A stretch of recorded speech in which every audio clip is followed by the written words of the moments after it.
Ndabaramukije kandi bakunzi ba U23 TV, ndabaha ikaze cane kumviriza aya makuru ngira ndabashikirize kuri uyu munsi.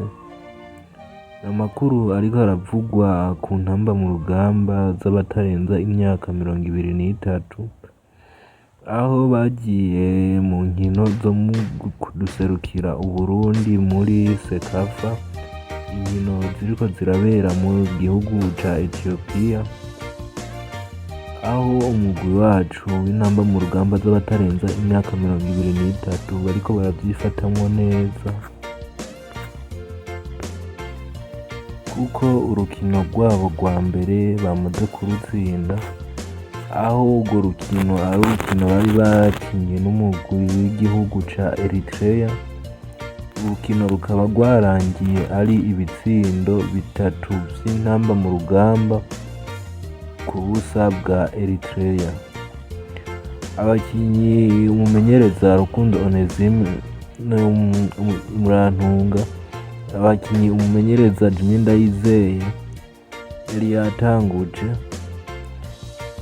harimwo Rukundo Onesime, Ndikumana Asmani, Vyamungu Raoul, Ngabonziza Blanchard, Nduwimana Frank, Hakizimana Adolphe, Ishimirimana Ismail, Noditi Jamil Mateo, Sabimana Isa Iber, Hakizimana Isa, Rukundo Abdurrahimani, aho yari afise n'ababencheri aba yari yasize ku ntebe aribo Arade, Ismail, Mirve, Beni, Nicolas, Eric, Christian,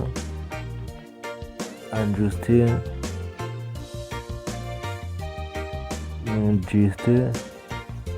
Theodore, Juma, Karimu, Crispal Dinho, aho harimo n'amazina agoye kuvuga cane y'abakinyi baje bava mu bihugu vyo hanze. Mu bakinyi 11 bari batanguye, mwomenya ko harimwo umuzungu umwe, kwari sinavuga ko ari umuzungu, ni ikivyagwa c'umurundi n'umuzungu umwe akina kuri defense yitwa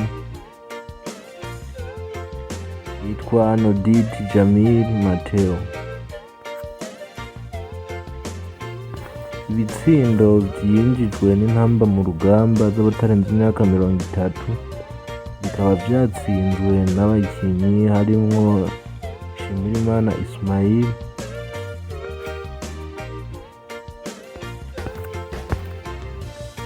Rukundo Abdurrahim na Hakizimana Isa. Mu tsinda Uburundi burimwo ariryo rya kabiri, harimwo Uburundi na Ethiopia na Eritrea. Uburundi akaba aribwo bufata ikibanza ca mbere n'amanota 3 n'ibitsindo 3, bukaba bumaze gukina urukino rumwe. Iya kabiri ni Ethiopia ifise inota rimwe n'ibitsindo ubusa, imaze gukina urukino rumwe. Eritrea niyo ya gatatu, niyo ya nyuma, ifise inota rimwe n'ideni ry'ibitsindo 3, ikaba imaze gukina imace 2. Umenya ko urukino rwaheruka rwari urwa Ethiopia na Eritrea, aho zose zari zanganije ibitsindo 3-3. Kuva rero umugwi wa Eritrea ukaba wamaze kuva mu higanwa, wamaze gutaha. Isigaye guhiganwa ni Uburundi na Ethiopia, mu gihe Uburundi bufise ayo manota 3, Ethiopia kugira ibandanye isabwa kuzotsinda Uburundi igitsindo 1-0, canye Uburundi kugira bubandanye busabwa kuzonganya gusa na Ethiopia. Bumaze nibwamara kunganya buzoca bubandanya muri demi finale.